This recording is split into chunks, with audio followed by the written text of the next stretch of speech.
Em uma ligação iônica, os átomos estão ligados pela atração de íons com cargas opostas.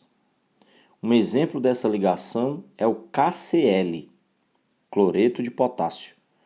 A força de Coulomb entre os dois íons é atrativa, mas, à medida que os elétrons das demais camadas sofrem superposições, produzem efeitos repulsivos, de modo que a configuração molecular estável corresponde a um balanço entre esses efeitos, de modo que, na molécula, ocorre uma força atrativa de mais longo alcance e uma força repulsiva de mais curto alcance.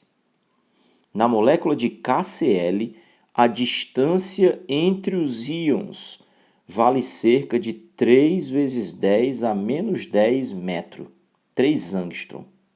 Considerando que o meio de interação elétrica entre os íons é o vácuo de constante eletrostática 9 vezes 10 a nona newton vezes metro ao quadrado por coulomb ao quadrado, e o módulo da carga elementar 1,6 vezes 10 a menos 19 coulomb, qual é a energia mínima necessária para separar esses íons, de forma que fiquem infinitamente afastados.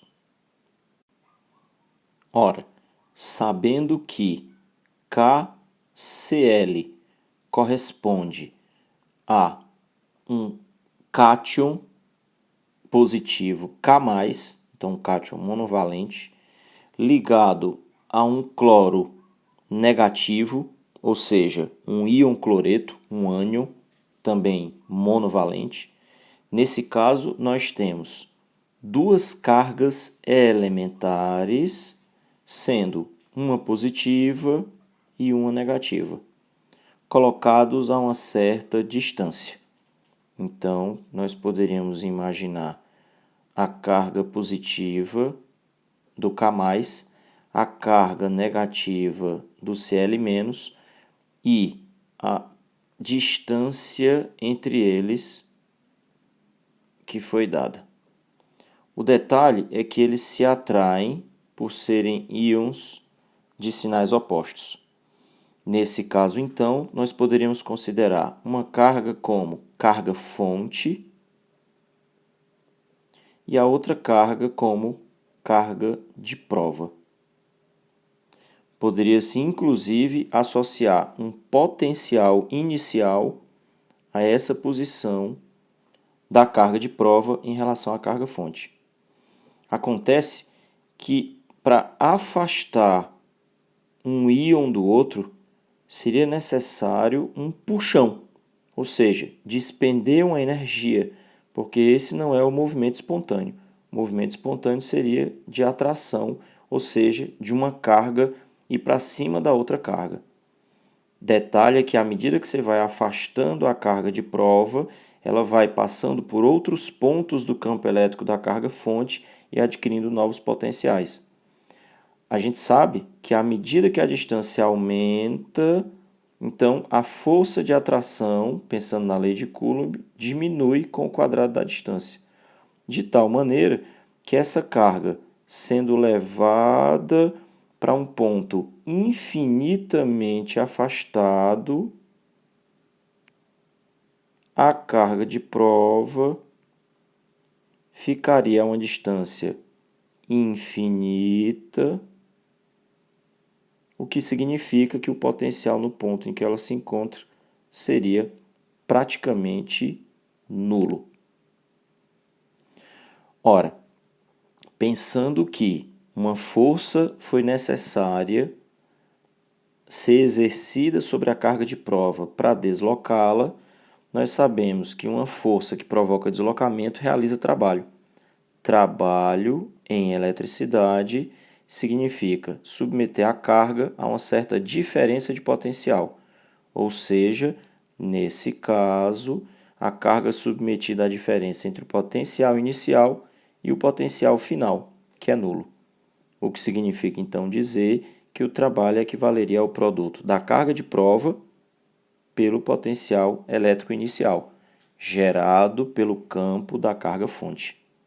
Desenvolvendo essa expressão, nós teríamos então o trabalho, ou seja, a quantidade de energia a ser despendida para afastar o Cl- do K+, correspondendo ao produto da carga do Cl-, que é o valor da carga elementar, pelo potencial quando ela está na posição inicial, aquela distância que foi dada.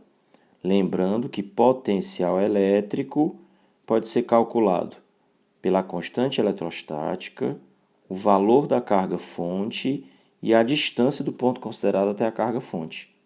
Dessa maneira, o trabalho a ser realizado, ou seja, a energia a ser despendida, seria o valor da carga de prova multiplicado por a constante eletrostática, o valor da carga-fonte e a distância entre elas. Repare, então, que todos esses valores foram dados. Primeiro, que a constante eletrostática, a gente sabe que vale 9 vezes 10 elevado à nona, em unidades do Sistema Internacional. Lembrando que os dois íons têm o mesmo valor de carga, que é o valor da carga elementar. Nesse caso, então, um valor de 1,6 vezes 10 elevado a menos 19, que ficaria elevado ao quadrado pelo produto dos valores iguais.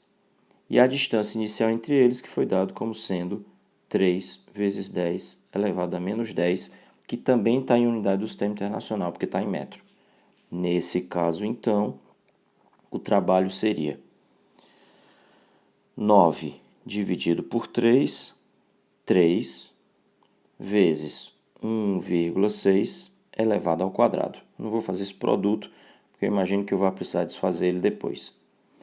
Quanto às potências de 10, esse 10 a menos 10 vai subir positivo, isso aqui vai gerar 10 elevado a 19. Aqui nós temos 10 elevado a menos 19 ao quadrado. Esse produto, então, resultaria em 10 elevado a menos 19. Energia ou trabalho, calculado em unidades do Sistema Internacional, corresponderia a joules. O detalhe é que a energia foi pedida em elétron-volt. E aqui vale a pena um lembrete. Trabalho, quando você considera uma carga de 1 elétron submetido a uma DDP de 1 volt. Então, você tem uma energia equivalente a 1 elétron-volt. Repara que a única diferença dessa unidade para o Sistema Internacional é substituir um elétron pelo valor de sua carga elementar, que seria, estou colocando em módulo, 1,6 vezes 10 a menos 19 coulombs, que acelerado numa DDP de 1 volt resultaria em 1,6 vezes 10 elevado a menos 19 joules. Observe, então, que uma simples regra de 3 nos mostraria qual o valor da energia equivalente nesse caso. Um trabalho que seria de, dividindo um valor pelo outro, nós teríamos esse 1,6 ao quadrado, simplificando com esse 1,6, e esse 10 a menos 19 com esse 10 a menos 19. Nesse caso, então, 3 vezes 1,6, que daria 4,8 elétron-volt. Sendo assim,